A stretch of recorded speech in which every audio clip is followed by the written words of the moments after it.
মানে দাদা দিদি বৌদি দাদু ঠাকুমা সকলকে মনে ভালো সাথে আজকে আমাদের 41 জনের যাত্রা শুরু হচ্ছে। হর হর মহাদেব, জয় মাতাজি। তো যাত্রা শুরু হওয়ার আগে মনে হচ্ছে আজকে আমাদের যাত্রা এখানে শেষ হবে, কারণ গতকালকে এখানে অতিরিক্ত পরিমাণে বৃষ্টি হয়েছে। বৃষ্টিতে আমাদের জামা কাপড় লাগে সব ভিজে নষ্ট হয়ে গেছে।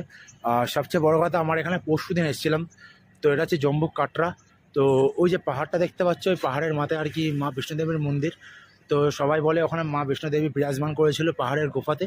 তো এখানে আমরা পরশুদিন সন্ধ্যা ছটায় আর কি শুরু করেছিলাম যাত্রা। 16 কিলোমিটার মানে উঁচু পথে হেঁটে হেঁটে গেছিলাম। এমনকি 16 কিলোমিটার হেঁটে হেঁটে আমাদের নিচে নামতে হয়েছে।